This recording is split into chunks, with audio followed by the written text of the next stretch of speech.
Magandang araw po sa inyong lahat.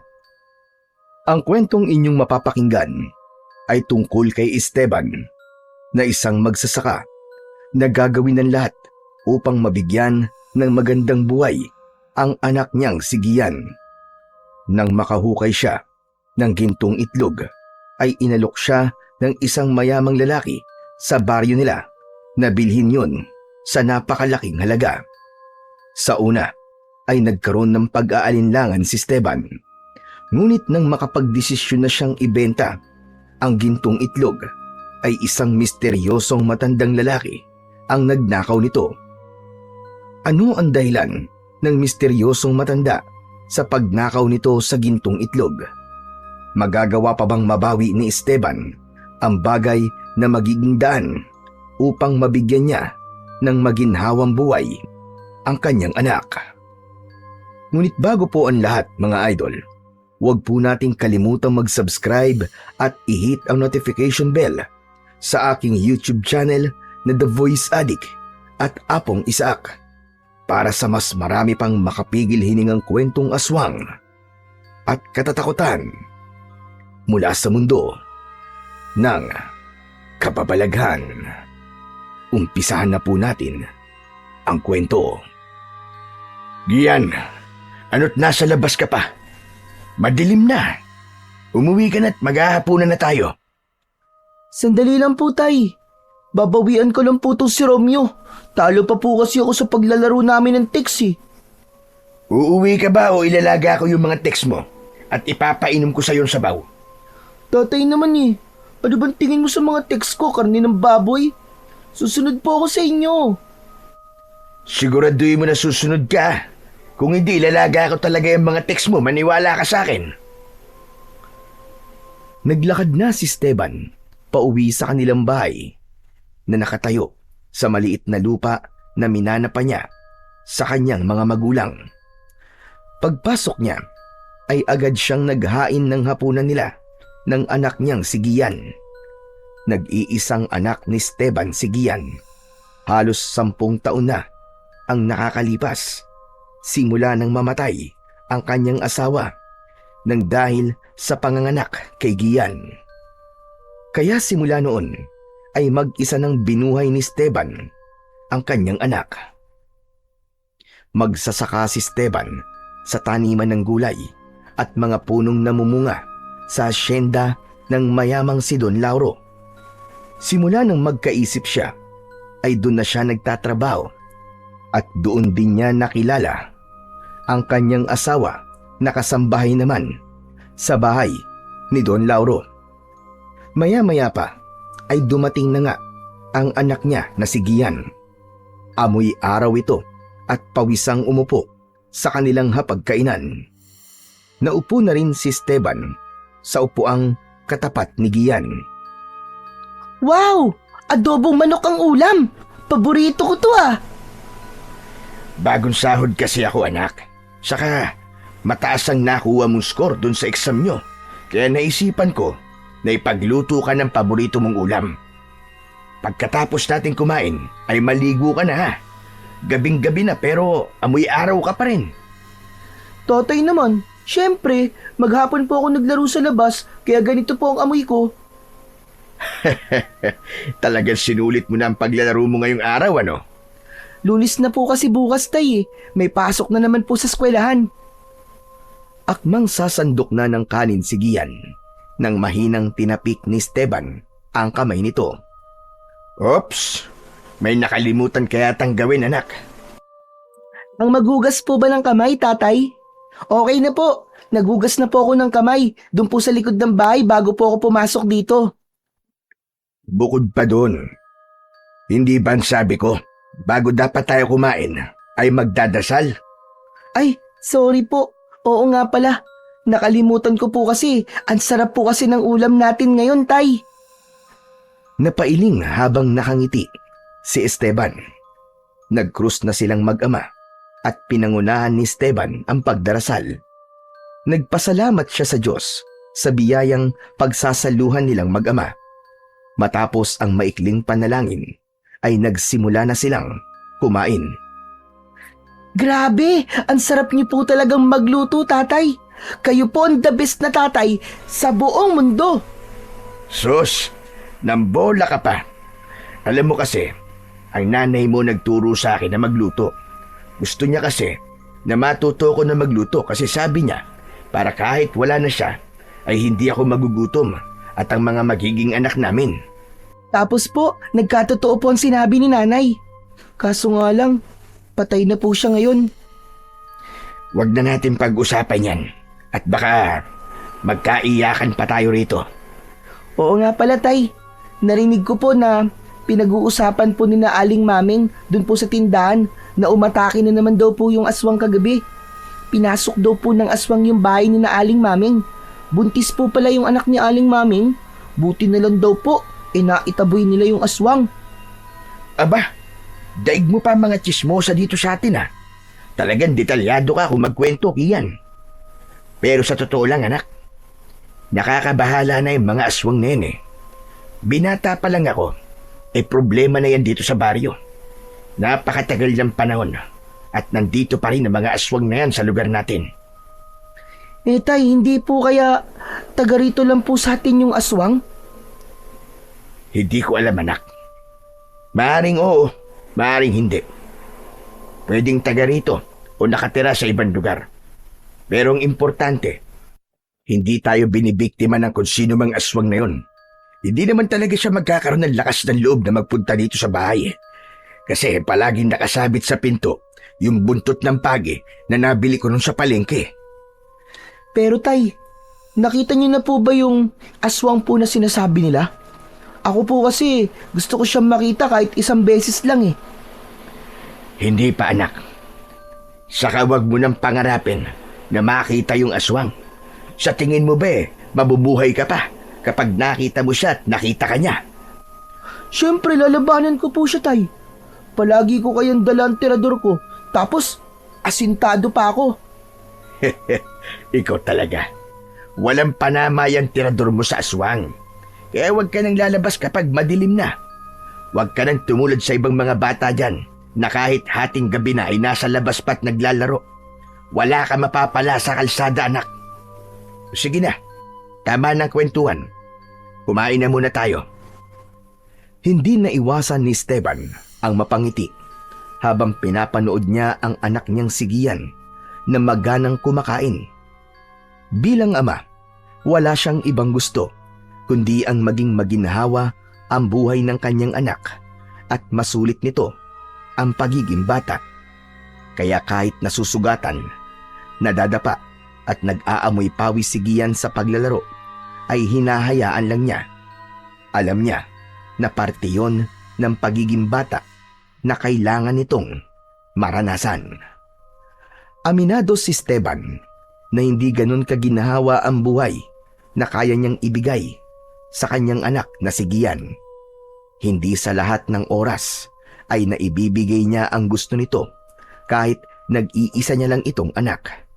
May mga pagkakataon din na hindi niya ito napagbibigyan at para sa kanya ay wala yung problema upang maintindihan ni Gian na hindi lahat ng bagay ay makukuha nito. Pagsapit ng oras ng pagtulog ay magkatabi ng nakahiga sina Esteban at Gian sa papag. Gising pa rin si Esteban dahil hindi pa siya inaantok.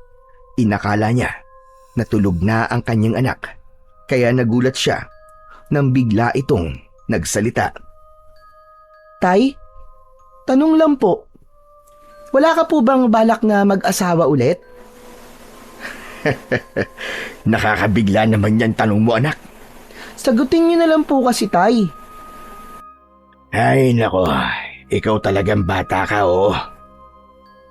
Sa ngayon anak, ay wala pa akong balak. Mahal na mahal ko kasi ang nanay mo. At para sa akin, ay wala nang makakahigit pa sa kanya.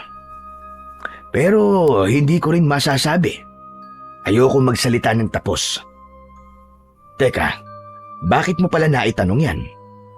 Kasi po, tinutukso po ako ng mga kaklase ko Nawala daw po akong nanay. Ang sabi po nila, nabuo niyo raw po ako nang mag-isa lang kayo. Ano ba yung mga sinasabi ng mga kaklase mo? Ano ba sa tingin nila ako, ha? Anaconda? Bakit, Tay? Kaya po bang magbuntis ng anaconda ng siya lang? Oo, anak. Nabasa ko yun sa isang libro nung nag-aaral pa ako eh. Pero balik tayo sa panunukso ng mga kaklase mo na yon. Huwag kang maniniwala sa lahat ng sinasabi nila na wala kang nanay. Meron kang nanay. Pero hindi na natin siya kasama ngayon. Nandun na siya sa langit, kasama ng mga anghel at ni Jesus Christ. Sana po pala.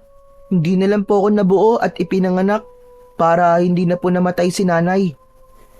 Anak, huwag mong sabihin yan. Sigurado ako na masayang nanay mo kasi may naiwan siya sa akin nang mawala siya. At ikaw yun. Kung hindi ka nabuo, malamang susunod na kagad ako sa nanay mo sa kabilang buhay. Basta. Huwag mo nalang intindihin yung mga nanunukso sa'yo, lalo na't hindi naman totoo mga sinasabi nila eh. O siya, sige, mabuti pa'y matulog ka na at maaga ka nang gigising bukas dahil may pasok ka sa eskwela. Kinuha ni Esteban ang pamaypay at pinaypayan niya si Gian para hindi ito masyadong mainitan. Makalipas ang ilang sandali, ay nakatulog na nga ang bata. Hindi manhid si Esteban para hindi niya maramdaman na naghahanap si Gian ng pagmamahal ng isang ina. Kaya naman, ginagawa niya ang lahat upang maiparamdam dito ang pagmamahal, hindi lang ng isang ama, kundi maging ng isang ina. Kinabukasan ng umaga, matapos na mag-almusal, ay pumasok na sa eskwelahan si Gian. Nang maiwang mag-isa si Esteban sa bahay, ay naligo na siya dahil kailangan bago sumapit ang alas 8 ng umaga ay nasa hasyenda na siya ni Don Lauro. Nang matapos na si Esteban sa paliligo at sa paghahanda, ay umalis na siya ng bahay. Naglakad siya patungo sa hasyenda na matatagpuan sa dulong bahagi ng kanilang baryo. Pagdating doon, ay agad na sumabak si Esteban sa pagtatrabaho. Nagbubungkal siya ng lupa na pagtataniman ng binhi ng talong. Nang lumapit ang katrabaho niya na si Paeng, matalik niya yung kaibigan at ninong din yun ni Gian. Oh, anong ginagawa mo rito, paring Paeng? Hindi ba'y nakatoka ka ngayon sa taniman ng mangga? Ayoko muna ron, paring Esteban. Tumakas nga lang ako dun eh. Ha? Bakit? May nangyari ba? Meron, pare. Parang dragon na naman si Don Lauro. Ayun, pinagmumumura niya yung mga trabador sa taniman ng mangga. Napesti kasi yung mga bunga eh. Kailangan ng madeliver ang mga yun sa bayan. Mamaya, isa pa ako sa masama sa pagbabayari niya ng mga nasirang bunga ng mangga eh. Hindi naman kasi kasalanan ng mga trabador kung bakit ganun na nangyari.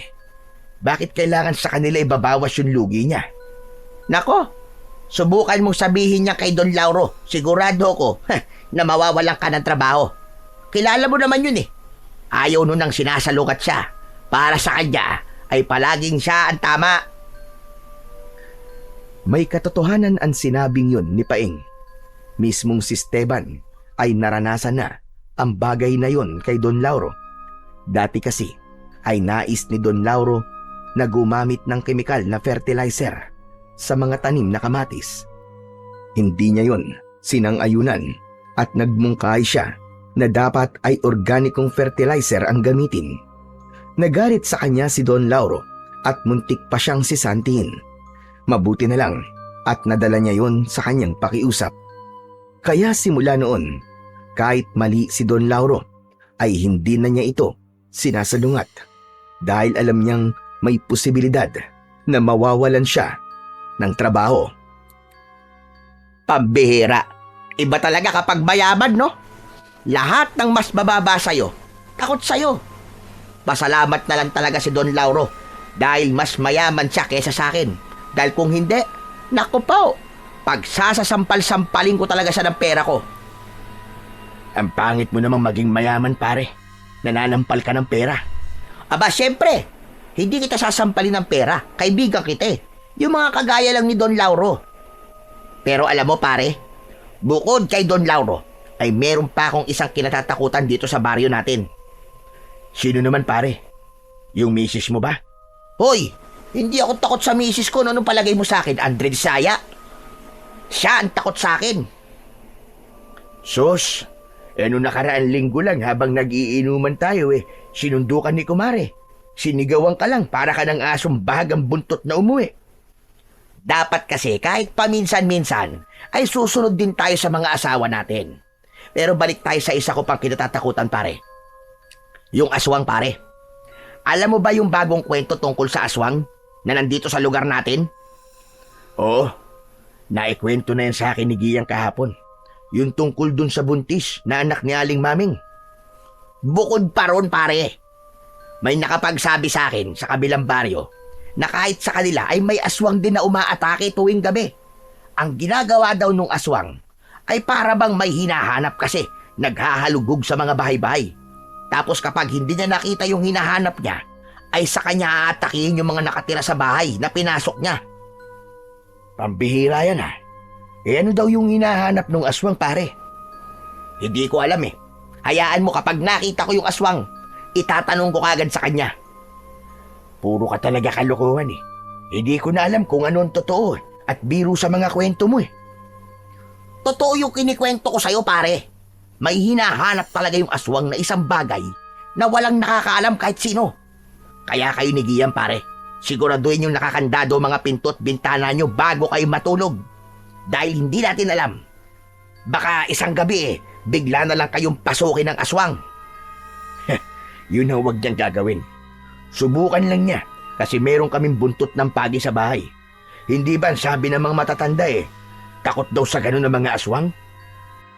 Magsasalita pa sana si Paing, ngunit hindi na nito nagawa nang marinig nila ang galit na sigaw ni Don Lauro. Sabay silang napalingon at nakita nila ang mayamang lalaki na nakatayo sa labas ng taniman ng mga talong. Hoy! Kayong dalawa! Ano't nagpikwentuhan kayo habang oras ng trabaho? Hindi ba ayoko sa lahat ay yung walang focus sa obligasyon nila sa aking hasyenda? Gusto niyo bang mawalan kayo ng trabaho? Ay, pasensya na ho, Don Lauro. Nagagawa naman po namin ang trabaho namin kahit nagkikwentuhan ho kami. Matalim ang mga matang naglakad si Don Lauro palapit kina Esteban. Pare naman bakit ka pa sumagot? Ayan tuloy Papalapit na ang dragon sa atin. Yari tayo. Talagang nangangatwira ka pa, Esteban Akala mo ba ay nakalimutan ko na yung sinalungat mo ng aking kagustuhan sa kung paano gagamitin ang fertilizer dito sa aking taniman? Parang mas marunong ka pa sa akin Ikaw na kaya maging amo. Magpalit na lamang tayo. Don Lauro, pwedeng tayo na lang po ang magpalit? Kahit isang araw lang ho. Pangarap ko po kasing maranasan na maging mayaman Ano sa tingin mo? Nakikipagbiruan ako, Paing? At anong ginagawa mo rito? Hindi ba't sa manggahan kita pinagtatrabaho ngayon? Talaga nagawa mo pang tumakas doon para hindi ka makasama sa mga babawasan ko ng sahod dahil sa kapalpakan nyo sa manggahan ko. Pare, bumalik ka na sa manggahan. Don Lauro, pasensya na ho. Hindi na po kami magkikwentuhan. Hindi na sumagot pa si Don Lauro. Nanatiling matalim ang tingin nito kina Esteban bago yun naglakad palayo. Nang wala na ang amo nila, ay isang malalim na paghinga ang pinakawalan ni Paing. Ay, nako! Butit, wala na si Don Lauro. O paano? Babalik na ako sa manggahan. Minalas pa nga kasi mababawasan pa ang sahod ko. Buwisit na yan. Mabuti pa nga pare. At baka kapag nagtagal ka pa rito, makita ka ulit ni Don Lauro. Anak ko, baka wala ka ng sahuri ng tuluyan. Umalis na si Paing habang si Esteban ay ipinagpatuloy ang kanyang ginagawa. Lahat ng trabahador sa asyenda na yon ay batid ang kalupitan at hindi patas na pagtrato ni Don Lauro. Ngunit dahil wala na silang mahahanap na trabaho, wala na silang magagawa kundi ang magtiis at masanay sa hindi magandang ugali ng kanilang amo. Mabilis na lumipas ang mga oras hanggang sa sumapit na ang oras na pag-uwi ni Esteban sa kanilang bahay. Pagdating niya, ay naroon na si Gian na abala sa pagsusulat sa notebook. Sinalubong siya ng bata upang magmano. Mukhang pagod na pagod po kayo, tay ah. Hindi naman. Kundi talagang pagod na pagod. Ang dami naming ginawa ngayon sa asyenda, anak. Oo nga pala, linisin mo na tong isda para mamaya ipiprito ko na lang. Kinuha ni Gian ang mga isda na nakalagay sa plastic at dinala nito yon sa kanilang batalan. Sinimulan agad nitong linisin ang mga isda. Nang matapos si Gian ay bumalik yon sa pag-aaral. Pinanood naman ni Esteban ang kanyang anak habang abala yon sa pagsusulat. Kahit papano ay nawawala ang pagod niya kapag nakikita niya si Gian. Kaya sa kabila ng nakakapagod niyang pagtatrabaho, basta't makita lang niyang nasa maayos na lagay ang kanyang anak, ay masaya na siya. Mahimbing nang natutulog si Esteban sa tabi ng kanyang anak. Ngunit naputol ang pagtulog niya nang maraan siyang yugyugin sa balikat ng kanyang anak. Humarap siya rito at pupungas-pungas na nagtanong. Bakit ba yun, anak? Kailangan mo ba ng tubig o magpapasama ka ba sa pagpunta sa banyo? Hindi po, tay. May narinig po kasi ako sa likod ng bahay natin eh. Para bang may tao. Pakinggan niyo po. Hindi muna nagsalita si Esteban. Napagtanto niya na totoo nga ang sinabi ni Gian. Aba, oo nga no. Parang may naghuhukay sa lupa. Sino po kaya yun, tay? Malamang anak ay aso yun. Yung aso di mang kulas. Palaging ganun yun eh. Hindi ba't ilang beses nang inirereklamo yun ng mga tao dahil mahilig magkalkal ng basura ang asong yun? Ano pong gagawin natin? Baka kinakalkal na po yung basurahan natin, tay. Hayaan mo lang siya. Bukas ay lilinisin ko na lang. Sige na. Matulog ka na, anak. Huwag mo na lang yung pansinin. Bumalik na sa pagtulog ang mag-ama at nang dahil sa labis na antok ay agad namang nakatulog si Esteban at hindi na niya binigyan ng pansin ang ingay na nagmumula sa likod ng kanilang bahay.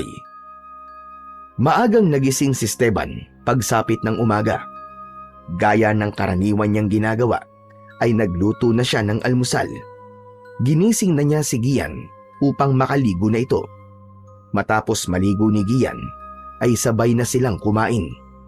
Nang umalis na si Gian para pumasok sa paaralan ay doon naalala ni Esteban ang ingay na narinig nila sa likod ng bahay. Nagtungo si Esteban sa likod ng kanilang bahay upang tignan kung kinalkal nga ng aso ang basurahan na naroon. Aba, maayos naman ang basurahan namin ah. Ano kaya yung ingay na narinig namin ni Giyang kagabi? Iginala ni Esteban ang paningin niya sa paligid. Naghanap siya kung merong nagbago roon o kung merong kakaiba hanggang sa may napansin siya sa lupa na nasa tabi ng puno ng kamyas. Medyo buhaghag ang lupa roon na parabang hinukay ang parting yun at muling tinabunan ng lupa. Nilapitan yun ni Esteban upang makita niya ng malapitan hanggang sa kinuha niya ang pala at sinimulan niyang hukayin ang parting yun ng lupa sa likod ng kanilang bahay. Makalipas lang ang ilang minuto ay isang bagay ang nakita niyang nakabaon doon. Isa yung malaking itlog na halos kasing laki ng bola ng basketball. Ang kakaiba pa sa itlog ay ang kulay nun. Kulay ginto ang itlog at meron yung kabigatan. Anong klaseng itlog ito? Napakalaki naman yata nito para sa isang pangkaraniwang itlog. Napuno ng pagtataka si Esteban. Ngunit dahil kailangan niya nang pumasok sa trabaho, ay binalot muna niya yon sa tela at itinabi sa ilalim ng kanilang papag. Habang naglalakad si Esteban papunta sa asyenda ni Don Lauro, ay narinig niya ang pagtawag ni Paeng sa kanya. Sumabay si Paeng sa paglalakad ni Esteban. Pare, alam mo ba? May nakakita pala sa aswang kagabi. Sino na naman ang inatake ng aswang? Hindi nila kilala yung inatake. Basta nakita nila yung aswang na may nahabol na isang lalaki. Parang galing daw sa gubat yung lalaki. Kilala mo naman ang mga tao rito. Hindi sila makikialam kasi baka sila pa ang pagbalingan ng aswang, di ba? Hindi nakuha ang atensyon ni Esteban sa sinabing yun ng kumpare niyang si Paing dahil ang utak niya ay nasa itlog na nahukay niya sa likod ng kanilang bahay. Wala siyang ideya kung paanong nagkaroon ng ganong itlog doon at kung sino ang naglagay noon. Sandali nga lang pare, bakit parang ang lalim ng iniisip mo? Ano ba tumatakbo sa utak mo ngayon? Itlog pare. Ano ka mo, itlog? Anong meron sa itlog? May alam ka bang itlog na malaki? Yung malaki talaga. Ha? Eh, hindi naman malaki ang itlog ko eh. Ibang itlog ang tinutukoy ko pare. Seryoso ko. Huminahon ka lang, Esteban. Itlog lang pinagtataasan mo ko ng boses. Sa pagkakaalam ko, ang malaking itlog, yung sa ibong malaki, ano nga ba tawag doon? Ostrich. Ostrich yun. Baka ostrich ang ibig mong sabihin pare. Teka, oo nga no. Siguro nga itlog lang yun ng ostrich na kinulayan. Ano pare, di kita maintindihan. Anong binubulong mo? Wala. Bilisan na natin ang paglalakad kasi paniguradong mapapagalitan tayo ni Don Lauro kapag nahuli tayo sa oras ng pasok natin sa trabaho. Tara na. Nagmamadali na ang dalawa sa paglalakad. Pagkarating nila sa asyenda ay nagsimula na silang magtrabaho. Sandaling nawala sa isip ni Esteban ang kakaibang itlog nang maging abala na siya sa mga gawain niya sa asyenda. Nang makauwi na si Esteban mula sa pagtatrabaho sa asyenda, ay nagulat siya nang pagdating niya sa bahay ay hawak na ni Gian ang kakaibang itlog. Nagmamadali niyang nilapitan ang kanyang anak at kinuha rito ang itlog. Paano mo itong nakita anak? Hindi mo dapat ito pinapakialaman. Bigla na lang pong gumulong yan mula po sa ilalim ng papag. Nang dumating po ako, akala ko nga po bola pero malaking itlog po pala. Ano po bang klaseng itlog yan, Tay? Bakit ang laki? Saka, saan niyo po yan nakuha, Tay? Ang totoo nahukay ko to kaninang umaga sa likod ng bahay natin. Parang may nagbaon nito doon Hindi ko rin alam kung anong klaseng itlog to anak. Ang sabi ng ninong Paing mo baka raw itlog ng ostrich. Ang ipinagtataka ko lang, wala naman ostrich dito sa lugar natin At ang nakapagtataka rin ay bakit kailangang ibaon nito doon sa likod ng bahay natin. O di ba? Oo nga po, Tay, nakapagtataka nga po yan. Pero hindi po ba pwedeng ulamin na lang natin yan, Tay? Sigurado po, busog na busog po tayo sa laki ng itlog na yan. Gian, hindi natin ito pwedeng kainin dahil baka nakakalason to. Ang naisip ko nga itabi na lang muna ang itlog na to Malay mo, merong may-ari nito tapos hanapin. Di maibabalik natin to sa kanya. Sayang naman po. Akala ko pwedeng kainin. Kailangan siguro natin ng napakalaking kawali para lang maluto po yan, no? Ikaw talaga. Puro pagkain ang nasa isip mo. Oo nga pala. May assignment ka ba? Meron po, Tay, samat lang po. Mamaya ko na lang po gagawin kasi madali lang naman po yun Pwede po bang maglaro po muna ako sa labas? O sige, pero umuwi ka bago mag-alas 6 Alam mo namang hindi pwedeng gabi nasa labas ka pa. Baka mamaya biglang umatake yung aswang. Opo, Tay, uuwi po kagad ako bago po dumilim. Salamat po, Tay, alis na po ako. O sige, mag-iingat ka. Masayang lumabas ng bahay si Gian. Pinagmasdan ng mabuti ni Esteban ang hawak niyang itlog. Hindi pa rin siya makapaniwala na may ganung uri ng itlog na kulay ginto. Mas lalo tuloy lumakas ang kuryosidad niya kung anong uri ng itlog yun. Nang mga sumunod na araw ay patuloy pa rin si Esteban sa pag-iisip kung ano nga ba ang itlog na kanyang nahukay. Hinintay niyang kusang mabasag yun upang malaman niya kung anong klaseng hayop ang nasa loob ng itlog. Pero halos 1 linggo na ang nakakalipas ay hindi pa rin nababasag ang gintong itlog.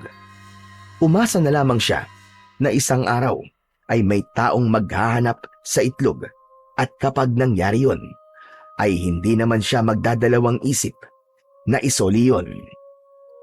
Isang gabi, kakatapos lang maghapunan ni Esteban at Gian nang dumating si Paing na may dalang alak at pulutan.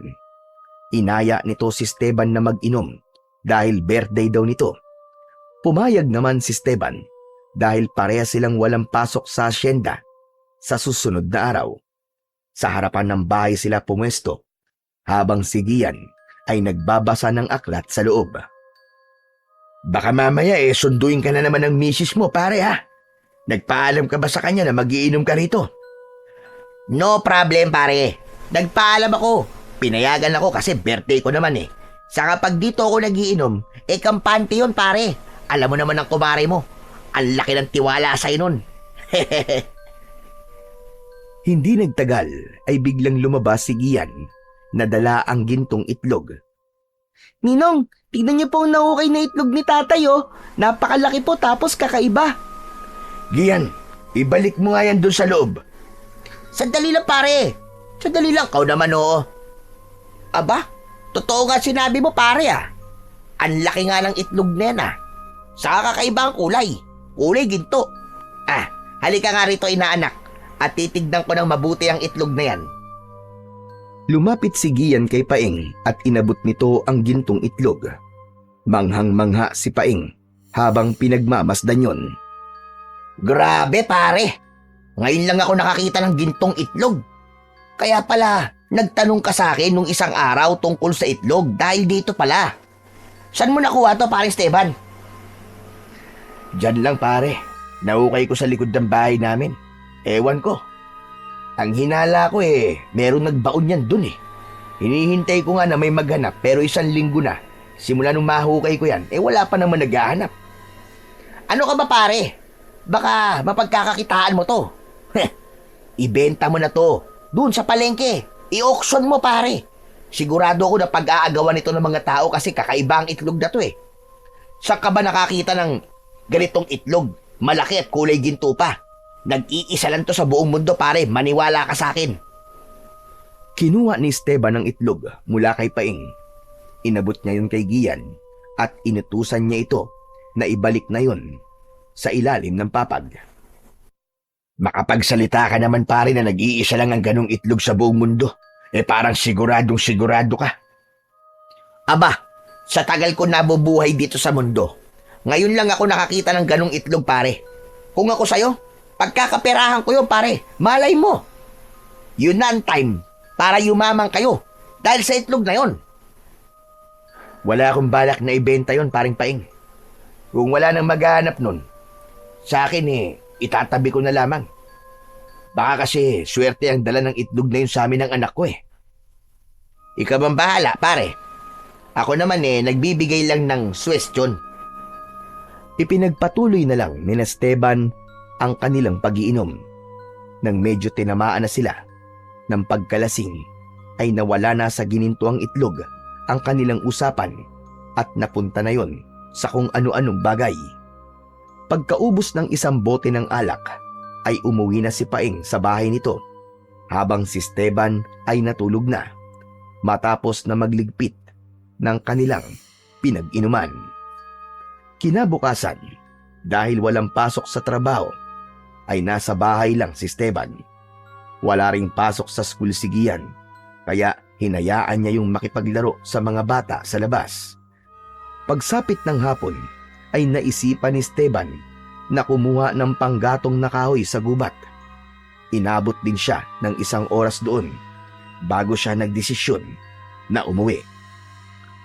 Pagdating ni Esteban sa bahay, ay inayos niya ang mga nakuwang panggatong.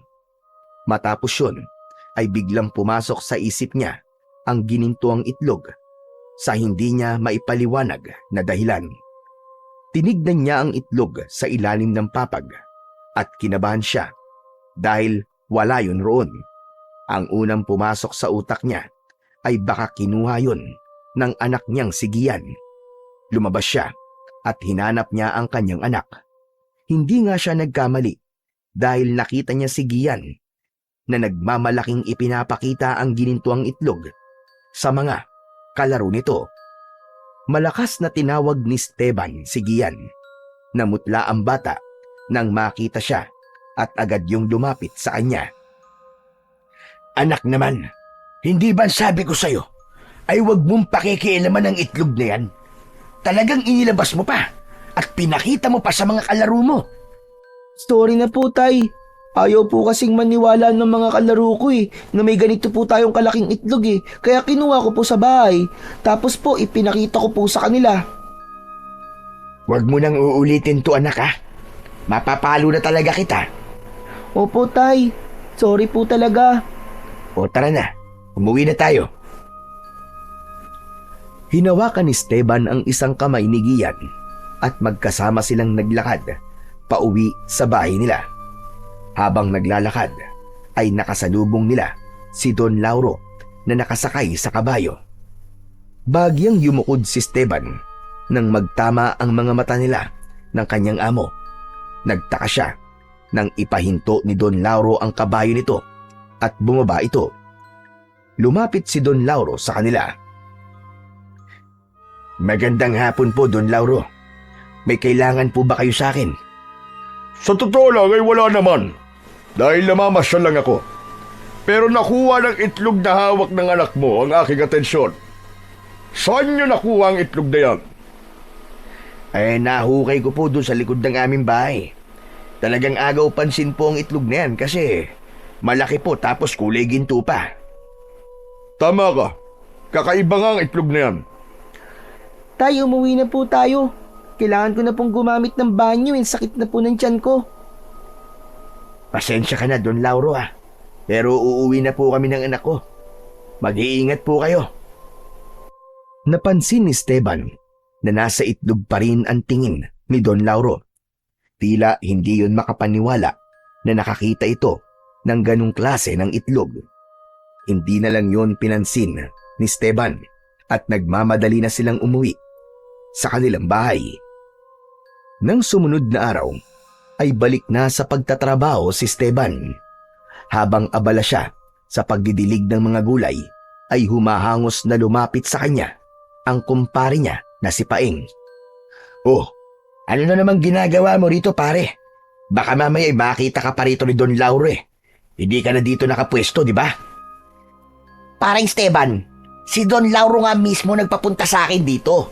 Inutusan niya kasi ako na papuntahin ka sa opisina niya. Ha? Bakit daw? Aba pare, malay ko.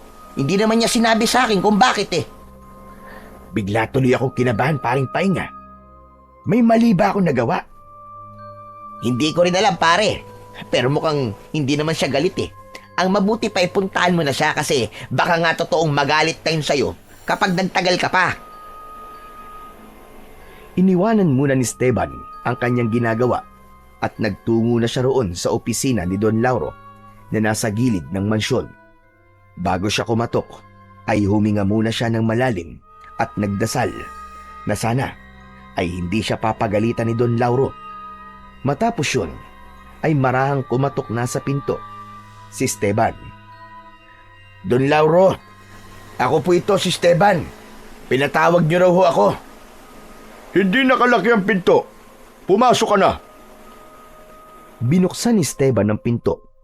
Pagpasok niya, ay naabutan niyang nakaupo si Don Lauro sa maliit na sofa. Pinaupo siya nito sa tabi nito at napansin niya na sobrang seryoso ng muka ng kanyang amo. Iyon na nga ho, Don Lauro. Pinuntahan po ako ni Paeng sabi po niya, pinatatawag niyo raw po ako. Oo, pero huwag kang mag-alala. Wala akong sasabihin sa'yo na dapat mong ikatakot. Ayoko na magpaligoy-ligoy pa, Esteban. Interesado ako ron sa ginintuang itlog mo. Ano pong ibig niyong sabihin, Don Lauro? Bibiling ko yun sa'yo. Magkano mo yun ibibenta sa akin? Pasensya na ho. Pero ayoko pong ibenta yung itlog na yun Naisip ko po kasi na baka merong may-ari nun at baka biglang may maghanap. Matanong nga kita, ilang araw na bang nasa iyo ang ginintuang itlog? Halos 2 linggo na rin po. 2 linggo? Di ba matagal na rin yun? Kung merong may-ari ng itlog na yun, ay sigurado ko na dapat ay meron na naghanap nun. Bakit ho pala interesado kayo sa ginintuang itlog, Don Lauro?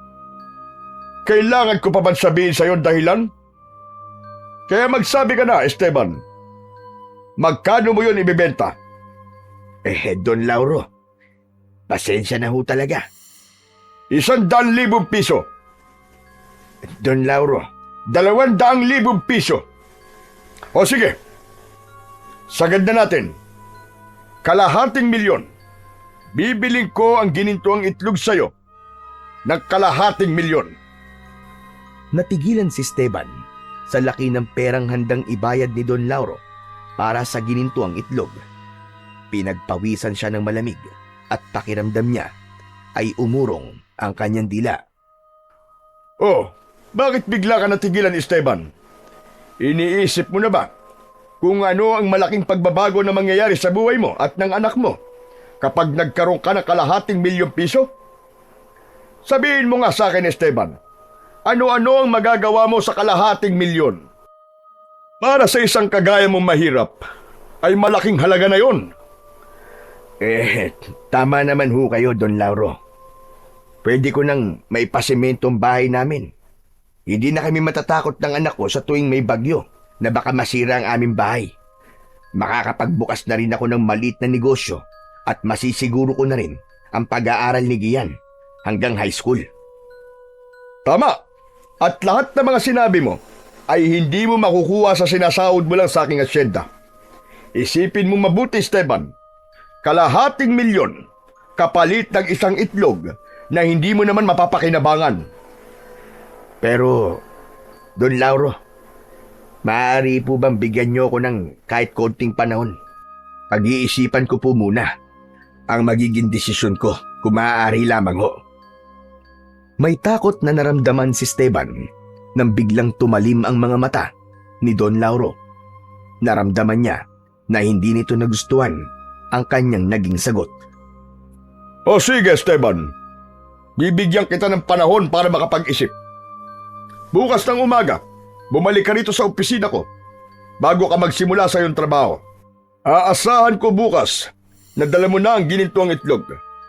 Huwag kang mag-alala dahil ihahanda ko na rin ang 250,000 para magkaliwaan tayo bukas. Sige na, maaari ka nang bumalik sa trabaho mo. Maraming salamat ho, Don Lauro. Lumabas na si Esteban ng opisinang yon at bumalik na siya sa kanyang trabaho.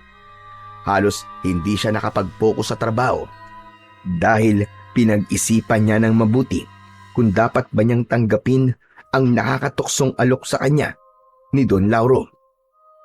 Matapos ang maghapong pagtatrabaho, ay naglakad na si Esteban pauwi sa bahay nila. Kasama niya si Paing na walang tigil ang pagsasalita, ngunit wala roon ang atensyon niya. Patuloy pa rin niyang iniisip ang pinag-usapan nila ni Don Lauro. Kahit malalim ang iniisip, hindi nakaligtas kay Esteban ang matandang lalaki na nasa likuran nila. Nakasuot yun ng sombrero at bahagyang nakayuko. Meron yung hawak na tungkod. Hindi niya pinansin ang matandang lalaki dahil hindi naman niya yon kilala. Oo nga pala pare. Ano palang sabi sa'yo ni Don Lauro kanina? Sekreto yun, pare. Hindi pwedeng sabihin eh. Ano ba yan? Ang damot mo naman pare. Sabihin mo na kasi. Wala ka bang tiwala sa akin? Para saan pa ang pagiging magkumpare natin dalawa? O sige, sasabihin ko sa'yo ah. Pero mangako kang hindi mo ipagsasabi sa iba. Kahit sa asawa mo. Pangako pare, cross my heart. Wala akong pagsasabihan ng kung ano mang sasabihin mo. Teka, parang mabigat ang pinag-usapan nyo kanina. Yun na nga eh. Gusto kasing bili ni Don Lauro yung ginintuang itlog. Nakita niya kasi yun eh nung isang araw nang ilabas ni Gian yung itlog. Oh, magkano raw niyang bibilhin? Kalahating milyong piso, pare. Ano? Kalahating milyon? Sige, sigaw mo pa. Lakasan mo pa para marinig ng lahat. Sorry, pare, sorry. Pero seryoso ba? Bibili ni Don Lauro ng ganong kalaking halaga yung itlog na yon? Oo, pare. Bibili niya talaga. Hindi ko nga alam kung bakit sobrang interesado siya doon sa ginintuang itlog eh. Para bilhin niya yun sa akin. Tinanong ko siya kung bakit gusto niyang bilhin. Pero ayaw niya sabihin kung bakit. Ano ka ba? Para kang bago ng bago. Ganon talaga ang mayayaman. Kapag ba'y nakita silang kakaibang bagay, gusto nilang makuha kaagad yun. Kumbaga sa dami ng pera nila, ay hindi na nila alam kung paano nila yun gagastusin, lalo na't lahat na yata ng bagay ay nakay Don Lauro na. E ano palang desisyon mo? Sigurado ako na ibibenta mo na yung itlog na yun, tama ba ako? Ang sabi ko sa kanya, pare, pag-iisipan ko muna. Pare naman, huwag mo nang pag-isipan. Ang isipin mo ay yung kalahating milyon. Pare, ang iniisip ko kasi ay baka merong may-ari ng itlog. Hindi ba ibinaon lang yun ng kung sino sa likod ng bahay namin? Oo nga pare, nandun na nga tayo. Pero di ba, sinabi mo rin na baka swerte sa'yo yung itlog. O tama ka sa sinabi mo, kasi ito na nga yung swerte na sinasabi mo. Magiging pera na yung gininto ang itlog na yun. Saka isipin mo yung mga magbabago sa buhay mo. Sa perang yun pare. Maging practical ka na lang. Sandaling natahimik si Esteban upang mag-isip kung ano ang magiging desisyon niya. Nang sandaling yon ay napagtanto niya na baka yun nga ang dahilan kung bakit nahukay niya ang gininto ang itlog.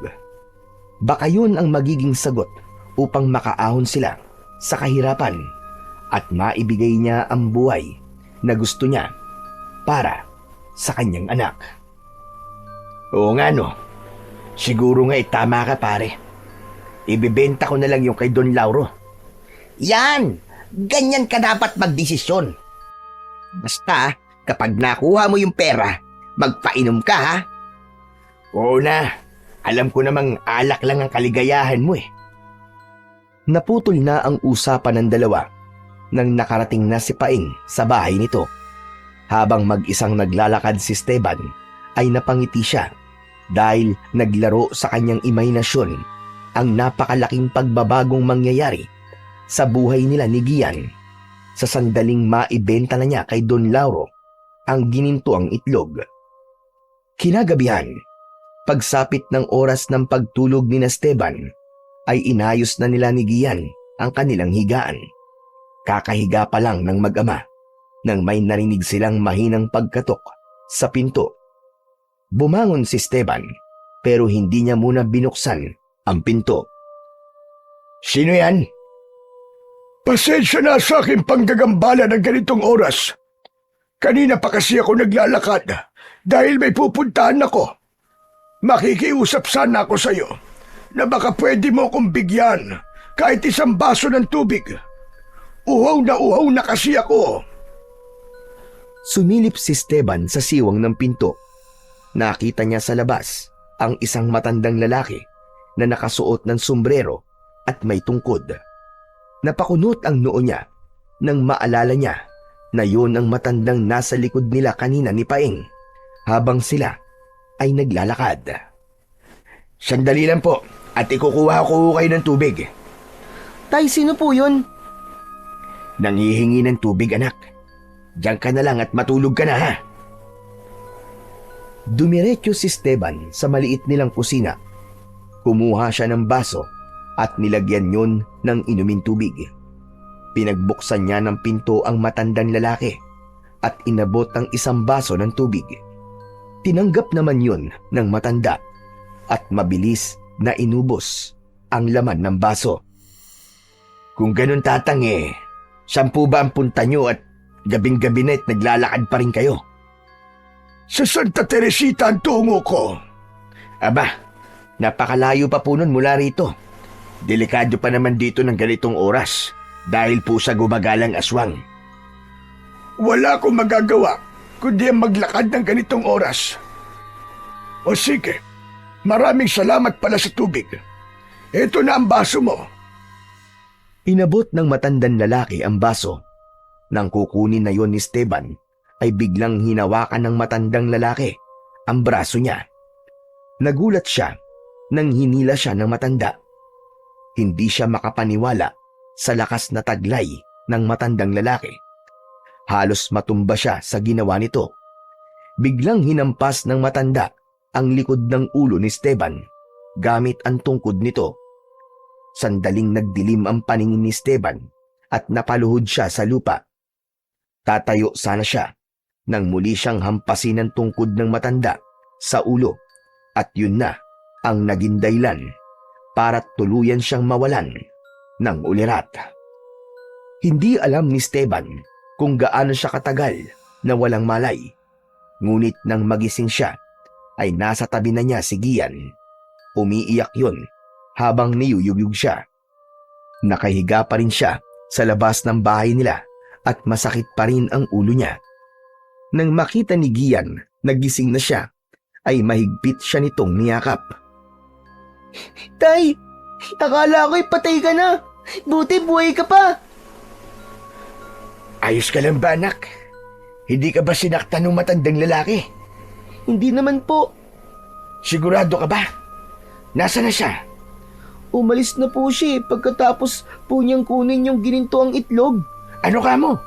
Kinuha niya yung itlog? Opo, tay. Kahit nangihina, ay pilit na tumayo si Esteban.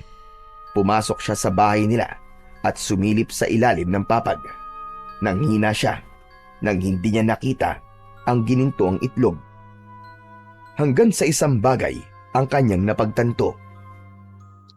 Malamang narinig ng matandang yon ang usapan namin kanina ni Paing. Alam niya na may bibili ng itlog na yon sa napakalaking halaga. Kaya niya yun ninakaw. Ano pong sinasabi niyo, tay? Anak, ganito kasi. Gusto kasing bilhin ni Don Lauro ang gininto ang itlog sa halagang $250,000. Tapos habang pauwi kami ni Paing, ay nasa likod namin yung matandang lalaki na yun. Malamang narinig niya ang pag-uusap namin ni Paing tungkol dun sa itlog. Kaya pinag-interesan niya. Hayaan niyo na po yun, tay. Ang mahalaga po buhay po kayo. Tama ka. Pero ang problema ko ngayon ay kung paano ko ipapaliwanag bukas kay Don Lauro na wala na sa akin ang gininto ang itlog. Nang gabing yon ay hindi nakatulog si Esteban. Bagamat nanghihinayang siya sa pagkawala ng gininto ang itlog, ay labis pa rin siyang nagpasalamat sa Panginoon na walang masamang nangyari kay Gian. Nanatiling gising si Esteban hanggang sa sumikat ang araw. Kahit walang tulog, ay napilitan siyang bumangon upang magluto ng almusal nila ng kanyang anak na si Gian. Makalipas ang ilang sandali, ay naglakad na siya patungo sa asyenda ni Don Lauro. Kinakabahan siya sapagkat sigurado siya na hindi magugustuhan ni Don Lauro ang sasabihin niya rito. Gaya na napag-usapan nila, ay dumiretso siya sa opisina ni Don Lauro. Naroon ang kanyang amo at halatang inasahan nito na darating siya. Matapos siya nitong paupuin, ay nagsimula na silang mag-usap. Nanlaki ang mga mata ni Esteban nang ilapag ni Don Lauro ang 5 bungkus ng pera sa lamesa. Gaya ng aking sinabi, ay narito na ang $250,000. $100,000 kada bungkus ang perang yan. Don Lauro, ang totoo gusto ko na po talagang ibenta sa inyong gininto ang itlog. Aba, mabuti naman. At nag-iisip ka ng tama. Kung ganun, nasa na ang gininto ang itlog? Ibigay mo na sa akin yon. Dahil gusto ko na yon mahawakan. Yun na nga po ang problema May nangyari ho Anong problema sinasabi mo? Huwag mong sabihin na nabasag ang itlog. Hindi po nabasag ang itlog, Don Lauro. May nagnakaw po sa gininto ang itlog. Nanlilisik ang mga matang napatayo si Don Lauro. Malakas nitong inihampas ang mga kamay sa ibabaw ng lamesa. Napapitlag si Esteban dahil sa matinding galit ni Don Lauro. Ano sinabi mo? Ulitin mo nga sinabi mo, Esteban. Yun na nga ho, Don Lauro. Wala na po sa akin ang ginintuang itlog. Kagabi po nilooban po kami ng isang matandang lalaki. Hindi ko po inasahan na magdanakaw siya, kaya hindi ko po nadepensa ng sarili ko. Nagawa niya po akong patulugin at doon niya na ninakaw po ang ginintuang itlog. Alam mo ba na napakatagal ko nang gustong makuha ang itlog na yon, Esteban? Alam mo ba kung ilang taon ko nang hinahanap yon? Tapos kung kailan abot kamay ko na, ay sasabihin mo na may nagnakaw? Pasensya na ho talaga, Don Lauro. Kahit nga po ako'y nagtataka kung bakit ho yun ninakaw sa akin. Huminga ng malalim si Don Lauro. Tila napakarami pa sana nitong sasabihin na masasakit na salita. Pero pinigilan nito ang sarili. Muli itong naupo.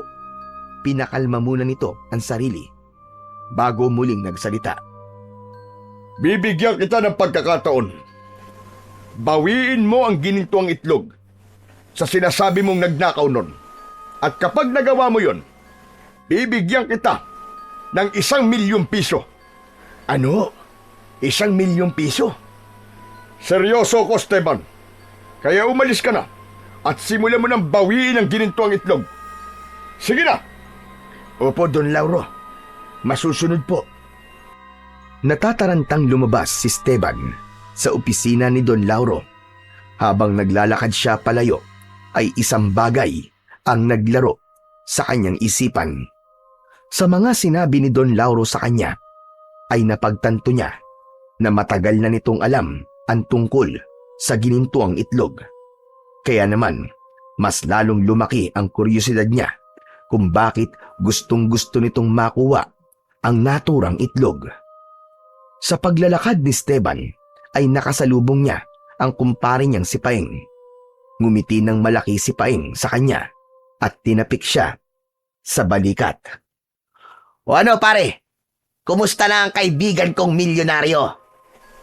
Anong milyonaryong sinasabi mo dyan? Aba, kahit kalahating milyon lang yun, ay milyon pa rin yun pare. Oh, wag ka nang magkaila. Nakita kitang pumasok sa opisina ni Don Lauro, kaya sigurado ko na binayaran ka na niya sa pagbili niya sa ginintuang itlog, o di ba? Walang bentahan na nangyari, pare. Ninakaw yung ginintuang itlog sa bahay namin kagabi. Isang matandang lalaki ang nagpanggap na nanghihingi ng tubig sa akin. Ayun, naawa ko, kaya binigyan ko. Akalain mong bigla niya akong hampasin ng tungkod sa ulo ko. Ayun, nawalan ako ng malay. Tapos kinuha niya yung itlog. Mabuti na lang talaga at hindi niya sinaktan ng anak ko. Anak ng pera na, naging itlog pa, bato pa. Pero bakit naman pag-iinteresan ng matandang yun yung itlog na yun? Malakas ang kutob ko na yun yung matanda na nasa likod nating kahapon habang nag-uusap tayo. Siguro inisip niya na maibebenta niya pala ng malaking halaga yung itlog. Kaya yun, ninakaw niya. Kapag tinamaan ka nga naman talaga ng kamalasan, oo. Ano pa lang sabi ni Don Lauro? Di nagalit. Ang sabi niya, bawiin ko yung ginintuang itlog dun sa magnanakaw. Babayaran niya raw ako ng 1,000,000 piso kapag nakuha ko. Aba nga naman, lumaki pa pala ang kikitain mo sa itlog na yun, pare. 1,000,000! Magiging totoong milyonaryo ka na pag nagkataon, pare. Pwede ka nang huminto sa pagtatrabaho mo rito. Ang problema ko ngayon, pare, ay isang kuhahagilapin ng magnanakaw na yun. Pero alam mo, paring Paeng, nagtataka lang talaga ako kung bakit gustong-gustong makuha ni Don Lauro yung ginintuang itlog. Kanina kasi, parang nadulas siya sa sobrang galit niya. Sinabi niya na matagal niya nang hinahanap yun. Ano ka ba, pare? Huwag mo nang isipin ang dahilan ni Don Lauro kung bakit gusto niya makuha yung itlog. Ang isipin mo ay kung paano mo yun mababawi sa nagnakaw sa'yo. Tama ka, pare. 1,000,000 na ang pinag-uusapan dito, pare. Napakalaking pera nun. At baka masiguro ko ng pag-aaral ni Gian hanggang kolehiyo kapag nagkaroon kami ng ganong kalaking pera. Nang sandaling yon, ay wala nang ibang nasa isip si Esteban, kundi ang muling makuha ang ginintuang itlog. Ngunit ang problema niya ay kung saan niya hahanapin ang matandang lalaki na nanloob sa kanilang bahay nung nakaraang gabi. Pagsapit ng gabi, habang magkasabay na naghahapunan sina Esteban at Gian, ay nag-iisip pa rin si Esteban ng paraan kung paano niya mababawi ang ginintuang itlog. Ipinaalam niya sa kanyang anak ang pinag-usapan nila ni Don Lauro at maging ito ay natuwa nang malaman sa laki ng halaga ng pera na pwede silang magkaroon kung sakaling magtagumpay ang kanyang ama sa pinapagawa ni Don Lauro. Grabe, Tay. Ang yaman talaga ni Don Lauro para magbigay siya ng 1,000,000 para lang sa isang itlog. Kaya nga anak ang problema ko nga lang ngayon ay hindi ko alam kung saan ko hahagilapin ang matandang magdanakaw na yun. Hindi po ba may nabanggit na lugar yung matanda habang kausap niyo po siya? Nanlalaki ang mga mata ni Esteban sa sinabing yun ni Gian. Oo nga no, ang sabi niya ay pupunta raw siya sa Santa Teresita. O Tay, baka po nandun siya nakatira. Kung ganun, bukas magtutungo ko sa Santa Teresita. Iahabilin muna kita sa ninong paing mo dahil hindi ko alam kung anong oras ako makakabalik dito bukas. Sige po, Tay. Pero Tay, mag-iingat po kayo ah. Eh di ba andali po kayo napatulog ng matandang yon? Baka malakas po talaga siya. Napatulog niya ako anak kasi hindi ako handa at hindi ko alam na ganun ang gagawin niya sa akin.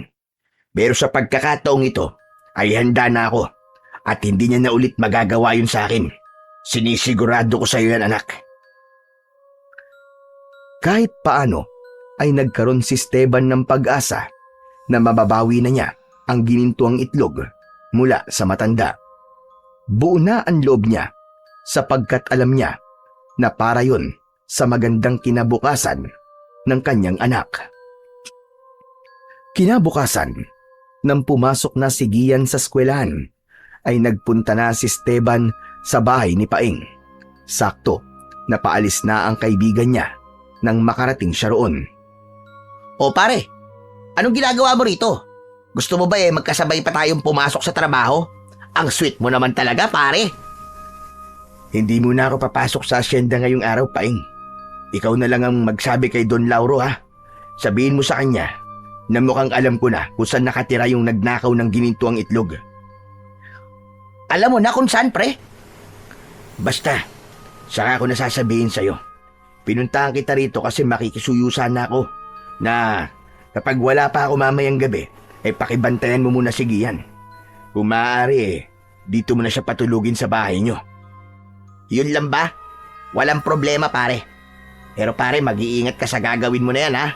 Hindi mo alam kung anong kayang gawin ng magdanakaw na yon. Hindi na siya uubra sa akin ngayon, pare.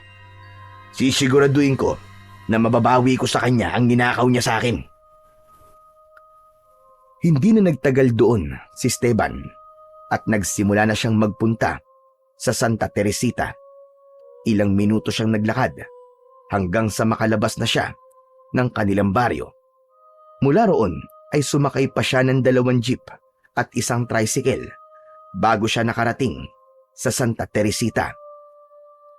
Pagtapak ng mga paa ni Esteban sa Santa Teresita ay agad siyang nagtanong-tanong sa mga tao roon kung may kilala ba ang mga ito na matandang lalaki na may tungkod at palaging nakasuot ng sombrero. May ilan na itinurong matandang lalaki ang mga napagtanungan niya base sa deskripsyon niya, pero nang makaharap niya ang mga itinuro sa kanya ay wala sa mga yon ang kanyang hinahanap. Hanggang sa inabot na siya ng hapon ay bigo pa rin siyang makita ang matandang nagnakaw ng ginintuang itlog. Nang makakita siya ng maliit na tindahan sa tapat ng talipapa ay bumili siya ng soft drinks at tinapay dahil nagugutom na siya. Hindi ako pwedeng sumuko. Hindi ko sasayangin ang pagpunta ko sa lugar na ito at hindi ako uuwi na hindi dala ang itlog na yon. Habang nakatambay si Esteban sa harapan ng tindahan ay napatingin siya sa may talipapa. Biglang lumakas ang kabog ng kanyang dibdib nang makita niya ang isang matandang lalaki na bumibili ng gulay doon. Nakasuot yun ng sombrero at may hawak na tungkod. Sa isang kamay naman ay may bitbit itong bayong. Hindi maaaring magkamali si Esteban. Yun ang matandang magnanakaw. Lalapitan na sana ni Esteban ang matandang lalaki, ngunit natigilan siya. Hindi ko siya pwedeng lapitan, lalo na't maraming tao. Baka sabihin niya sa mga tao na ako ang masama. Pasimpleng pinagmasdan ni Esteban ang matanda. Maya-maya pa ay umalis na yon at naglakad palayo. Lihim niya yung sinundan hanggang sa pumasok ang matanda sa isang kubo na malayo sa ibang kabahayan. Diyan ka pala nakatira, ha? Kung ganun, gagawin ko rin ang ginawa mo sa amin, tanda. Umalis muna si Esteban sa harapan ng bahay ng matandang lalaki. Bumalik siya sa tindahan at doon niya napagdesisyonang magpalipas ng oras. Naging matyaga si Esteban sa paghihintay ng tamang oras para kunin niya sa matandang lalaki ang ginintuang itlog. Kahit nagsarado na ang tindahan kung saan siya nakatambay, ay hindi pa rin siya umalis doon. Nang lumalim na ang gabi at wala ng tao ang nasa labas, ay saka naglakad si Esteban patungo sa bahay ng matandang lalaki. Pagdating niya sa harapan ng bahay, ay napansin niya na nakasindi pa ang ilaw sa loob nun. Kaya sigurado siya nagising pa ang matanda. Ngunit hindi na kayang maghintay pa ni Esteban. Masyado nang mahaba ang oras na nawala para hindi agad siya kumilos. Kaya naglakad na siya palapit sa kubo at nang nasa harapan na siya ng pinto, ay kumatok siya ng 3 beses. Sinong nandyan? Magpapagamot ka ba? Bumalik ka na lang bukas at oras na ng aking pamamahinga. Hindi po ako magpapagamot. Magtatanong lang po sana ako kasi naliligaw ako. Napangiti si Esteban nang marinig niya na inaalis na ng matanda ang kandado ng pinto. May kaba siya, pero mas matindi ang pagnanais niyang mabawi ang ginintuang itlog. Sa pagbukas ng pinto, ay nagulat ang matandang lalaki nang makita si Esteban. Isasarado sana nito ang pinto, ngunit agad na itinulak ni Esteban ng malakas ang pinto. Tinamaan sa noo ang matanda ng pinto at bahagya itong napaatras. Mabilis na pumasok si Esteban. Nahagip ng mata niya ang tungkod na nasa gilid ng pinto at nang akmang kukunin yun ng matanda, ay inunahan niya ito sa pagkuha ng tungkod. Base sa reaksyon mo, ay sigurado ako naaalala mo pa ako, tanda. Umalis ka na rito dahil kung hindi, ay sisigaw talaga ako. Sige, sumigaw ka, tanda, para malaman ng mga tao rito na magnanakaw ka. Nasaan na ang gininto ang itlog? Ilabas mo! Wala na rito ang hinahanap mo, kaya umalis ka na. Hindi ka lang magnanakaw, kundi nuknukan ka rin ng sinungaling. Sabihin mo kung nasaan ang gininto ang itlog. Kahit na anong piga ang gawin mo sa akin, ay hindi ko sasabihin. Napagtanto ni Esteban na hindi talaga sasabihin ng matanda kung nasaan ang kanyang hinahanap. Kaya kahit labag sa kalooban niya, ay hinampas niya ng tungkod ang ulo ng matanda. May awa siyang naramdaman, pero agad niyang inisip na nararapat lang yun dahil isa yung magnanakaw. Nang manghina ang matanda, ay naghanap ng lubid o tali si Esteban. May nakita siyang lubid sa likod ng pinto at ginamit niya yun upang itali ang paa at kamay ng matanda. Nang masiguro niya na hindi na yun makakawala, ay sinimulan niyang halugugin ang buong kubo nito. Hindi mo alam ang ginagawa mo, Amang. Ako ang nagbaon noon sa likod ng bahay mo. Babalikan ko sana yun, pero nalaman kong hinukay mo ang gininto ang itlog. Naisip ko na mas makabubuti kung ikaw muna ang magtatago noon, dahil alam ng aswang na gustong makuha ang itlog na ako ang nangangalaga sa ginintuang itlog ng dragon, upang kahit malaman niya kung nasan ako, ay hindi pa rin niya makukuha ang itlog. Ano sabi mo, tatang? Aswang? Gininto ang itlog ng dragon. Tama ang iyong narinig. Yun ay isang ginintuang itlog ng dragon na kailangan kong maibalik sa isang bundok dahil dun yun nararapat. Nais yung makuha sa akin ng aswang na nasa inyong baryo dahil magiging immortal siya sa sandaling mapasakamay niya ang bagay na yon. Nang malaman ko na ibibenta mo yon kay Lauro, ay nagdesisyon na akong kunin sa'yo ang ginintuang itlog ng dragon upang maiwasang mapunta yon sa maling kamay.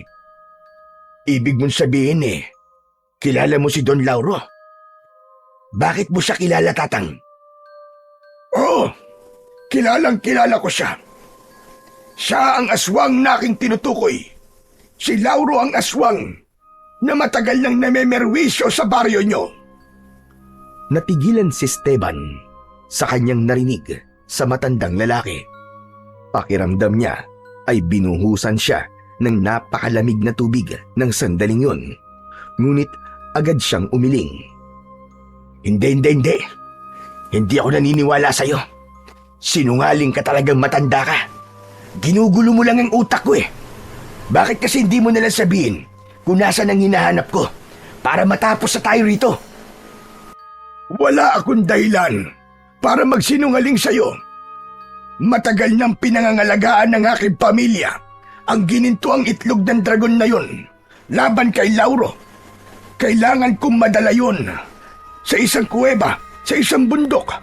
Dahil doon ay hindi na yun makukuha ng kahit na sinong aswang. May proteksyon ang kuwebang yun sa mga aswang na gaya ni Lauro. Noong gabi na ibinaon ko yun sa likod ng bahay mo, ay hinahabol ako ni Lauro. Kaya nakikiusap ako sa'yo. Hayaan mo na lang akong gawin ang dapat kong gawin. Matagal kong inalama at hinanap kung saan ang lugar ng pagdadalan ko ng ginintuang itlog ng dragon. At huwag ka nang maging dahilan para mabigo ako sa aking misyon. Huwag mo nang sayangin ang laway mo, tanda. Dahil lahat ng salitang lumalabas sa bibig mo ay hindi ko papaniwalaan. Sinungaling ka Napakagaling mong gumawa ng kwento. Ipinagpatuloy ni Esteban ang kanyang paghahalughog hanggang sa nakita niya ang isang bayong na nakasabit sa dingding. Kinuha niya ang bayong at pagtingin niya sa loob nun ay naroon. Nakita niya ang ginintuang itlog. Sa wakas, nakita na rin kita. Maibibigay na rin kita kay Don Lauro at magbabago na ang buhay namin ng anak ko. Makinig ka sa akin. Magsisisi ka kapag ibinigay mo yan kay Lauro. Kapag napunta sa kanya ang ginintuang itlog ng dragon, hindi lang siya magiging immortal, mas magiging malakas din siya at magre-resulta yon ng mas maraming kamatayan, hindi lang sa baryo nyo, kundi sa iba pang mga lugar. Nakuha ko na ang kailangan ko, tanda. Pasensya ka na kung kailangan kitang saktan. Kailangan ko lang gawin ito dahil nakasalalay ang magandang buhay ng anak ko. Pasensya na rin kung hindi kita papakawalan sa pagkakatali mo. Sumigaw ka na lang at tumingi ng tulong sa mga kapitbahay mo. Lakasan mo ang pagsigaw mo dahil mukhang malayo itong bahay mo sa ibang bahay na narito. Sandali lang. Makinig ka sa akin. Huwag mong ibibigay ang ginintuang itlog ng dragon kay Lauro. Magsisisi ka kapag ginawa mo yan. Paniwalaan mo ko. Huwag mong ibibigay sa kanya ang itlog na yan. Hindi na pinakinggan ni Esteban ang sinabi ng matandang lalaki. Lumabas na siya ng kubo, bitbit ang bayong. Malalaki at mabilis ang kanyang pagakbang. Punong-puno ng kasiyahan ng kanyang puso sapagkat nabawi na niya ang ginintuang itlog na magiging tulay upang guminhawa ang buhay nila ng anak niya na si Gian. Nagawa pang makahabol ni Esteban sa huling biyahe ng jeep. Halos maghahating gabi na nang makarating siya sa kanilang baryo. Naisip niya na mas makabubuti kung ibibigay na niya kagad kay Don Lauro ang ginintuang itlog. Kaya nagdesisyon siya na magtungo na sa mansyon nito. Sigurado siya na kung sakaling tulog na si Don Lauro ay hindi yun magagalit kahit magising ito dahil alam niya na importante ang bagay na ipinunta niya roon. Dahil kilala na ni Esteban ang gwardiya sa asyenda, ay hinayaan siya nitong makapasok. Dumiretso siya sa mansyon. Ngunit habang papalapit siya roon, ay nakita niya si Don Lauro na lumabas ng bahay nito.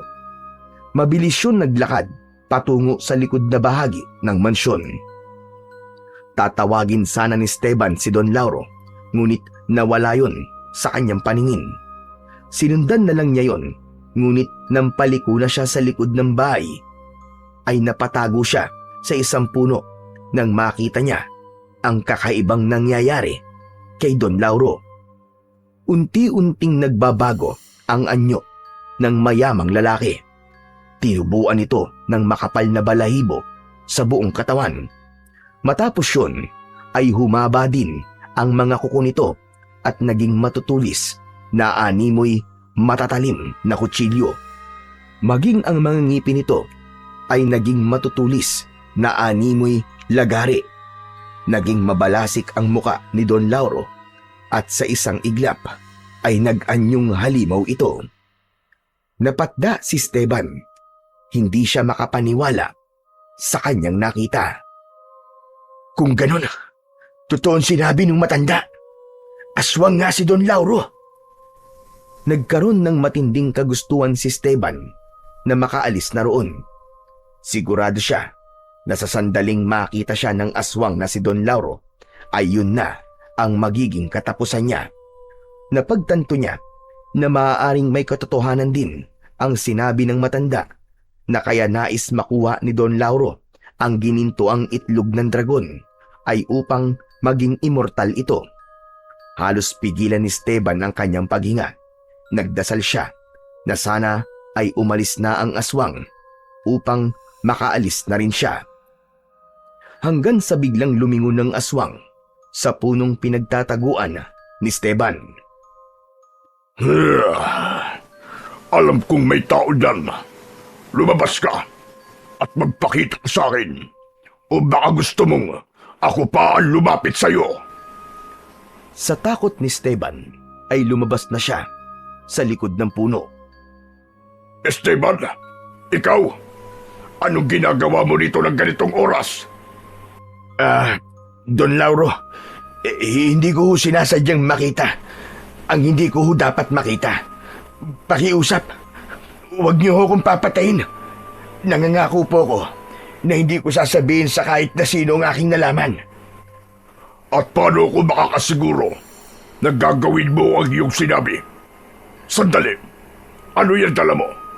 Ano ang laman ng bayong na hawak mo? Wala ho, Don Lauro. Mga gulay lang. Ngunit hindi gulay ang naamoy ko, kundi ang aking matagal nang hinahanap, ang ginituang itlog ng dragon. Hindi mo to makukuha. Alam ko na ang katotohanan. Alam kong kaya mo gustong makuha ito ay upang maging immortal ka at mas lalo kang lumakas. Tama ka, Esteban. Kaya akin ang ginituang itlog ng dragon. Lumapit ka sa akin at ibigay mo na yan. Hindi ako papayag na mapunta sa ito. Mas lalo lang dadami ang magiging biktima mo. Kung ganun, ay ako na lang ang kukuha yan mula sa'yo. Nagsimulang maglakad si Don Lauro palapit kay Esteban. Napaatras si Esteban sa kanyang kinatatayuan. Sigurado siya na kapag hindi pa siya tumakbo ng sandaling yun, ay papatayin talaga siya ni Don Lauro. Kaya bago pa tuluyang makalapit ang aswang sa kanya, ay mabilis siyang tumakbo. Nang lumabas siya ng gate, ay nagtaka pa ang gwardya kung bakit siya nagmamadali. Patuloy na tumakbo nang mabilis si Esteban. Lumingon siya sa likod at hindi na niya nakita ang aswang. Ganun pa man, pakiramdam niya ay nakasunod pa rin yun sa kanya, kaya hindi siya huminto. Dumiretso siya sa bahay ni Paeng dahil alam niyang naroon ang kanyang anak. Halos gibain na niya ang pinto ng bahay ni Paeng nang katukin niya yon. Paeng! Paring Paeng! Buksan mo ang pinto! Bilisan mo, pare! Hindi nagtagal ay binuksan ng pupungas-pungas na si Paeng ang pinto. Halatang nagising ito dahil sa malakas na pagkatok ni Esteban. Ano ba pare? Grabe ka naman mambulahaw. Sige yan, pare. Nasaan sige yan? Wala siya rito. Nandun siya sa bahay nyo. Ano? Hindi ba sabi ko dito mo muna siya patulugin? Oo nga ayaw ng anak mo matulog dito Ang sabi niya doon na lang daw siya matutulog sa bahay nyo. Kasi hihintayin ka raw niya. Yun ang gusto niya kaya hinayaan ko na lang. Teka nga, bakit ba tarantang-taranta ka? Parang hinahabol ka ng aswang Tama ka. Hinahabol talaga ako ng aswang. Si Don Lauro, siya ang aswang, pare. Siya ang aswang na matagal na pumapatay ng mga tao dito sa baryo natin. Ano pare? Dahan-dahan ka sa sinasabi mo. Baka may makarinig sa'yo at paniwalaan ka. Sige ka, baka i-demanda ka pa ni Don Lauro nang dahil sa paninirang puri. Pare, ano ka ba? Nagsasabi ako ng totoo. Aswang talaga si Don Lauro. Siya ang humahabol sa akin kasi nakita ko na nagbagong anyo siya. Naging aswang talaga siya, pare. Kitang-kita ng dalawang mga mata ko. Kung hinahabol ka niya, nasan siya pare? Napamaang si Esteban sa tanong ni Paeng. Labis ang kabang lumukob sa kanya nang isang bagay ang pumasok sa kanyang isip. Sige yan, pare. Mag-isa lang siya sa bahay, di ba? Oo nga, yun ang sinabi ko sa'yo kanina Paeng, pumunta ka sa bahay ni Kapitan. Sabihin mo na tawagin niya ang mga tanod at pumunta sila sa bahay ko. Bilisan mo. Kailangan kong puntahan si Gian dahil baka doon nagpunta si Don Lauro. Bilisan mo, pare! Hindi na hinintay ni Esteban na makapagsalita pa si Paeng at mabilis na siyang tumakbo papunta sa bahay nila. Habang tumatakbo ay panay ang dasal niya na sana ay ligtas ang kanyang anak. Nang natanaw na niya ang bahay nila ay mas lalong tumindi ang takot niya nang makita niyang nakabukas ang pinto nun. Mas lalong binilisan ni Esteban ang pagtakbo. Papasok na sana siya pero biglang lumabas ang aswang na si Don Lauro habang hawak ang kanyang anak na umiiyak. Tatay! Tulungan niyo po ako, tatay! Tulungan niyo po ako, papatayin po ako ng aswang na to! Hayop ka, Don Lauro. Pakawalan mo ang anak ko. Huwag mo siyang sasaktan.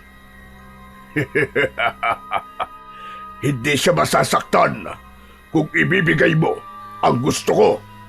Oo na, sige na. Ibibigay ko na sa iyo ang ginitong itlog. Basta pakawalan mo lang ang anak ko. Tatay, natatakot po ako! Tulungan niyo po ako, ang pangit po ng aswang na to! Huwag ka mag-alala, anak. Hindi ako papayag na may mangyaring masama sa iyo. Naiinip na ako, Esteban. Akin na ang ginitong itlog ng dragon. Hakbang na sana si Esteban palapit sa aswang nang biglang dumating si Paeng kasama ang kapitan at mga tanod ng kanilang baryo. Nang hilakbot ang mga yun nang makita ang aswang na hawak si Gian. Kapitan! Ayun po yung aswang! Si Don Lauro po yan! Walang hiya ka, Esteban. Ibinunyag mo na pala sa lahat na isa akong aswang. Kung ganon, mas papahirapan kita. Magkita tayo bukas ng gabi sa talon sa gitna ng gubat.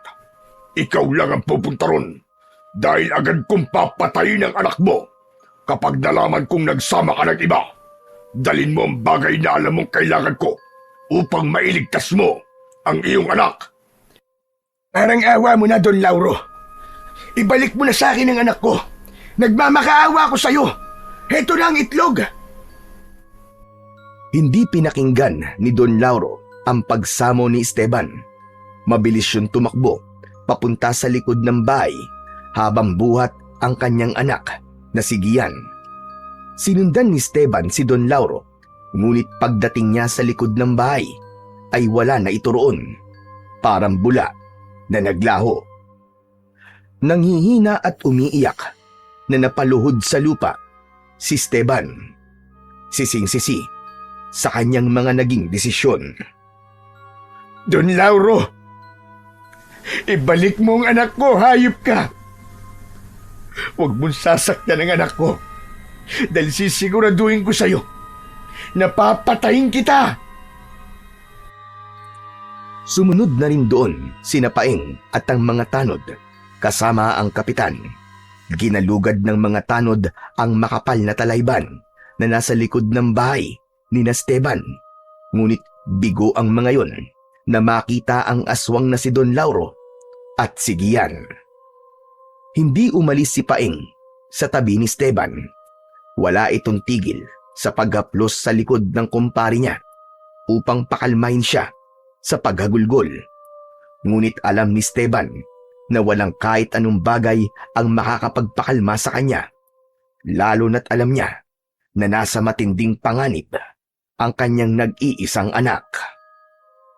Umaga na, ngunit gising na gising pa rin si Esteban.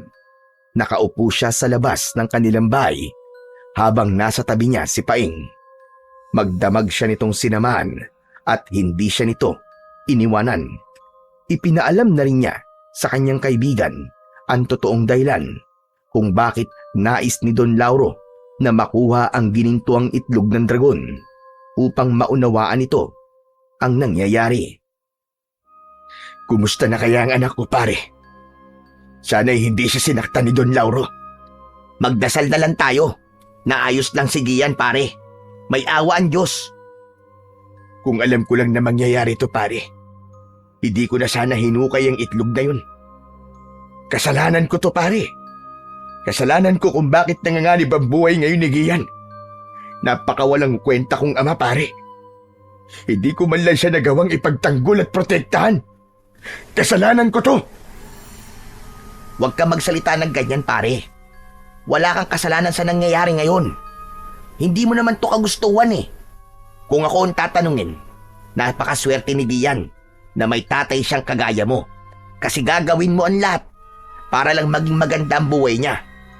Kung meron man dapat sisihin ay walang iba, kundi ang hayop na si Don Lauro na yun. Lahat tayo nalinlang niya. Walang yang yun. Siya lang pala ang aswang na matagal nang pumapatay dito sa atin. Salot siya. Ang dapat sa kanya mamatay din. Kahit nga ako, pare, hindi pa rin ako makapaniwala sa nalaman ko. Pare, sana talaga ligtas si Gian. Hindi ko mapapatawad ang sarili ko kapag nawala siya sa akin. Pero pare, ano pala ang plano mo? Makikipagkita ka ba kay Don Lauro mamayang gabi? Oo, pare. Hindi pwedeng hindi ako makipagkita sa kanya. Delikado ang anak ko, pare. Pero hindi ba magiging immortal at mas malakas ang aswang na yon kapag nakuha niya yung itlog na yun sa'yo? Wala na akong pakialam sa bagay na yun, pare. Ang gusto ko ay mabawi ko ang anak ko. Maya-maya pa ay tinapik ni Paeng sa balikat ang kumpare niya na si Esteban. Oo nga pala pare, uuwi na muna ako sa amin ha. At baka mabungangaan pa ako ng misis ko eh. Babalik din ako mamaya rito. Sige, pare. Maraming salamat sa tulong mo. Nang nakaalis na si Paeng, ay muling napaluha si Esteban. Kahit alam niya na wala siyang kasalanan sa nangyari, ay hindi pa rin niya naiwasang sisihin ang kanyang sarili. Hindi niya kayang kumalma hanggat alam niya na nasa kamay ng isang aswang sigian at posibleng mamatay. Makalipas ang ilang sandali, ay napatayo si Esteban nang makita niyang palapit ang matandang lalaki na nagnakaw sa kanya ng ginintuang itlog. Nagpakilala ang matanda sa pangalang Nicanor. Ipinakilala na rin dito ni Esteban ang kanyang sarili. Anito, mabuti na lang at may mga nakarinig sa pagsigaw nito kaya nagawa nitong makawala mula sa pagkakatali. Nasaan na ang ginintuang itlog ng dragon, Esteban? Nasaan na? Wag ho kayo mag-alala, tatang. Nasa akin pa rin po ang ginintuang itlog ng dragon. Pero ibibigay ko na po sana yung kagabi kay Don Lauro. Mabuti na lang. Nakita ko na nag-anyong aswang siya. Doon ko na pagtanto na totoo lahat ng sinabi niyo sa akin. Mabuti na lang at hindi mo yun naibigay sa kanya. Pero tatang, ang problema, hawak ngayon ni Don Lauro ang anak ko. Ang gusto niya ay ibigay ko sa kanya ang ginintuang itlog ng dragon kapalit ng buhay ng aking anak. Huwag mong hahayaan na mapunta sa aswang na yon ang gusto niya. Ipapaalala ko lang sa iyo, Esteban, na sa oras na makuha niyang ginintuang itlog ng dragon, ay magiging immortal siya at mas lalo siyang lalakas. Magdudulot yun ng mas maraming kamatayan ng mga tao. At alam kong ayaw mo yung mangyari. Anak ko na ho ang pinag-uusapan dito. Kahit ikaw, Mang Nicanor, kung anak mo nasa ganitong sitwasyon, ay sigurado ko na lahat ng paraan ay gagawin mo para lamang mailigtas siya sa bingit ng kamatayan.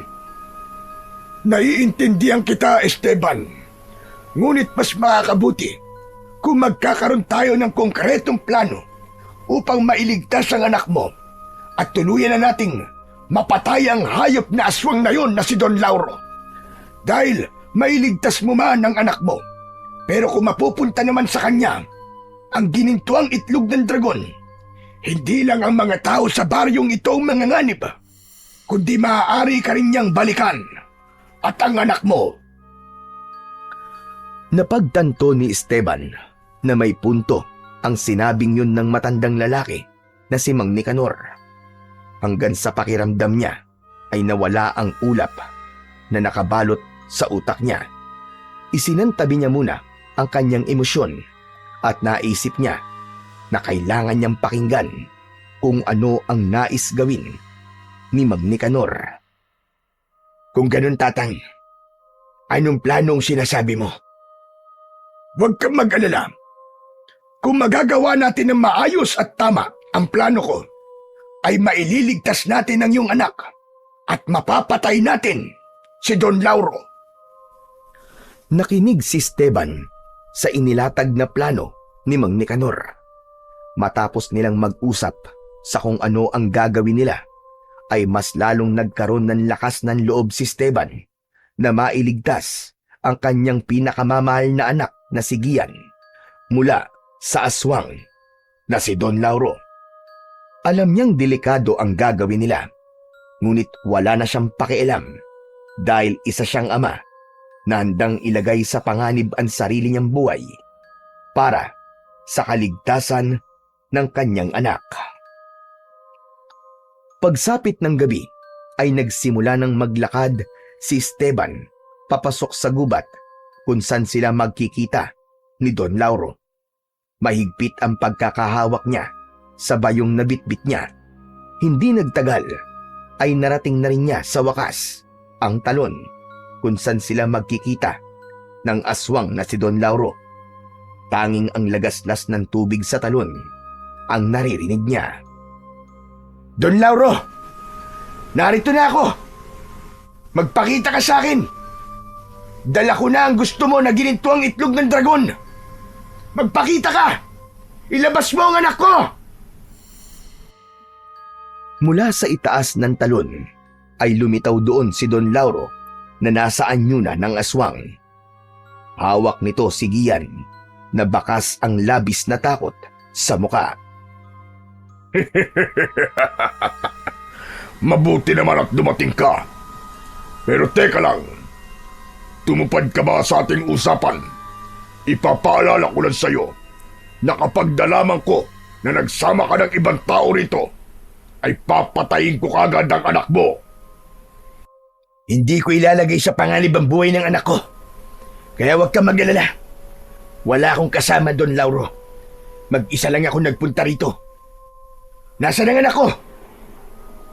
Siguraduhin mo lang. Ngayon, magpunta ka rito at ibigay mo sa akin ang ginintuang itlog ng dragon. Walang pagdadalawang isip na tinahak ni Esteban ang daan papunta sa itaas ng talon.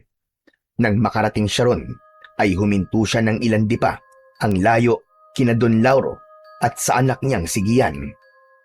Tatay! Tulungan niyo po ako! Ayoko na po sa pangit na aswang na to! Tay, natatakot na po ako sa kanya! Manahimik kang bata ka. Baka gusto mong ipakita ko sa'yo kung ano ang kayang gawin ng tinatawag mong pangit na aswang. Huwag kang mag-alala, anak. Ililigtas kita sa kanya. makakauwi rin tayong dalawa sa bahay. Tama na ang drama. Akin na ang hinihingi ko sa iyo, Esteban. Ibigay mo na sa akin. Pakawalan mo muna ang anak ko. At saka ko ibibigay ang gusto mo, Don Lauro. Hindi ikaw ang masusunod dito, kundi ako. Lumapit ka at iabot mo sa akin ang bayong. Paano ako makakasiguro? Natutupad ka sa usapan natin. Wala kang pagpipilian, kundi ang magtiwala sa aking mga sinasabi, Esteban. Kailangan ko munang makuha ang ginituang itlog ng dragon bago mo makuha ang iyong anak. Bilisan mo, dahil mabilis akong mainip. At pag nainip ako, papatayin ko na lang tong anak mo at ako na mismo ang kukuha sa'yo ng bayong na yan.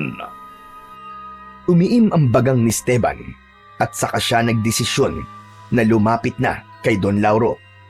Maingat ang bawat takbang niya dahil isang maling tapak niya ay maaari siyang madulas at mahulog mula sa kinaroroonan nila. Nagtama ang mga mata nila ni Esteban at Gian. Gamit ang mga mata ay nag-usap sila at umasa si Esteban na nakuha ng anak niyang si Gian ang gusto niyang iparating. Nang nasa harapan na si Esteban ni Don Lauro, ay inilahad ni Don Lauro ang isang kamay nito. Kaya isang kamay na lang nito ang nakahawak kay Gian. Akin na ang bayong at umasa ka na kagad kong papakawala ng anak mo. Akin na yan. Unti-unting inabot ni Esteban ang bayong kay Don Lauro, ngunit imbis na ibigay yun sa aswang, ay ubod lakas niyang hinampas sa gilid ng ulo ang aswang ng bayong na hindi gininto ang itlog ang laman, kundi isang malaki at matigas na bato. Malakas na napasigaw si Don Lauro at napahawak ito sa ulo nito, kaya nabitiwan nito si Gian. Agad na tumakbo si Gian palapit kay Esteban. Walang hiya ka! Pagsisisihan mo itong ginawa mo! Nang susugod na si Don Lauro, ay muling inihampas ni Esteban ang bayong na may lamang bato sa ulo ng aswang at malakas niya yung sinipa sa tiyan. Nahulog si Don Lauro mula sa itaas at bumagsak yon sa tubig sa ibaba. Hindi na nagsayang ng pagkakataon si Esteban at hinila na niya si Gian pababa sa kinaroroonan nila. Sa gilid ng mga mata ni Esteban ay nakita niya ang paglitaw ni Don Lauro mula sa tubig. Buhay pa rin ang aswang, ngunit duguan na ang ulo nito. Sa tingin mo ba ay matatakasan niyo ko? Papatayin kita, Esteban, at uunahin ko ang anak mo para masaksiyan mo kung paano ko pagpirapirasuhin ang kanyang katawan. Nagsimula ng maglakad si Don Lauro patungo sa gilid ng talon, habang sina Esteban at Gian naman ay tuluyan ng nakarating sa ibaba. Huminto sila at hindi inalis ni Esteban ang mata niya kay Don Lauro. Tay, ano pong ginagawa natin dito? Tara na po! Tumakas na po tayo! Andiyan na po yung aswang! Walang silbi ang pagtakbo natin palayo sa aswang na yan, anak. Mabilis siyang kumilos, kaya maaabutan pa rin niya tayo. Ano pong gagawin natin, Tay? Hayaan na lang po ba nating patayin niya tayo? Ganyan nga, Esteban. Huwag mo nang pahirapan ang iyong sarili. Tanggapin mo na lang ang kamatayan mo at ng anak mo sa aking mga kamay. Dahil ibigay mo man o hindi sa akin ang ginintuang itlog ng dragon, ay papatayin ko pa rin naman kayong dalawa. Nakarating na sa gilid ng talon si Don Lauro. Akmang aahon na ito mula roon nang biglang dumating ang matandang si Mang Nicanor at tumayo ito sa harap mismo ni Don Lauro. Hindi maaari, Nicanor! Sa wakas, nagkaroon na rin ako ng pagkakataon upang wakasan ang buhay mo, Lauro. Napakatagal na panahon na tinutugis mo ko dahil sa ginintuang itlog ng dragon. Ngayon naman, makakapagpahinga na ako mula sa kasakiman mo sa kapangyarihan. Mula sa tungkod ni Mang Nicanor ay hinugot nito ang isang manipis na espada Walang pagdadalawang isip na ginilitan ni Mang Nicanor sa leeg ang aswang na si Don Lauro. Matapos yun ay itinarak nito ang espada sa noo ng aswang at lumagpas yun sa likod ng ulo nito. Hindi na nakaporma si Don Lauro sa bilis ng galaw ni Mang Nicanor. Muling bumagsak sa tubig ang aswang at sa pagkakataong yun ay wala na itong buhay. Inanod na ng rumaragas ang tubig ang katawan ni Don Lauro hanggang sa tuluyan na yung nawala sa kanilang paningin. Nang sandaling yun ay nawala na ang tinik sa dibdib ni Esteban dahil nagtagumpay sila ni Nicanor sa kanilang plano. Naluluwa namang niyakap ni Esteban si Gian. Anak, sinaktan ka ba ng aswang na yun? Hindi naman po, tay. Pero palagi niya po akong tinatakot. Napapatayin daw po niya ako. Hindi mo na ngayon kailangan matakot, anak. Wala na ang aswang. Hindi na niya tayo masasaktan. Nakangiting lumapit si Nicanor sa mag-ama. Masaya nitong pinanood ang muling pagsasama nina Esteban at Gian. Matapos yakapin si Gian, ay humarap si Esteban kay Nicanor. Maraming salamat po, Mang Nicanor. Kung hindi ako naniwala sa plano nyo, ay baka hindi ko na nakasama ang aking anak. Patawarin nyo rin po ko kung sinaktan ko kayo para lang makuha ko sa inyo ang ginintuang itlog ng dragon. Wala na yun sa akin, Esteban. Naisip ko rin na kailangan mangyari ang mga nangyari dahil yun ang paraan ng nasa itaas para tuluyan na nating mabigyan ng tuldok ang kasamaan ni Lauro. At dahil wala na si Lauro, maaari na kayong mabuhay ng tahimik at nang walang takot. Ngumiti si Esteban. Tama si Mang Nicanor. Wala na silang aswang nakatatakutan dahil patay na si Don Lauro. Hindi na rin sila nanatili ng matagal doon at nagsimula na silang maglakad pabalik sa kanilang baryo. Dala ang napakagandang balita na patay na ang aswang na nagdudulot ng kamatayan at takot sa lahat sa napakahabang panahon. Ipinagkatiwala ni Esteban ang ginintuang itlog ng dragon kay Mang Nicanor. Makalipas ang ilang araw ay bumalik si Mang Nicanor sa bahay ni Esteban upang ipaalam na nagawa na nitong dalhin ang ginintuang itlog ng dragon sa isang lugar kung saan walang kahit na sinong aswang ang makakakuha nito roon. Simula noon ay naging tahimik na ang baryo ni Esteban. Nagagawa na nilang matulog sa gabi nang hindi natatakot. Nakahanap ng bagong trabaho si Esteban sa bayan at patuloy siyang naging isang mabuting ama kay Gian. Walang araw na hindi niya ipinaramdam sa kanyang anak ang pagmamahal niya rito. At nangako siya sa kanyang sarili at sa kanyang namayapang asawa na gagawin niya ang lahat kahit ialay pa niya ang sarili niyang buhay para lang protektahan ang kanyang nag-iisang anak. Laban sa lahat ng kampon ng kadiliman, lalong-lalo na sa mga aswang na katulad ni Don Lauro.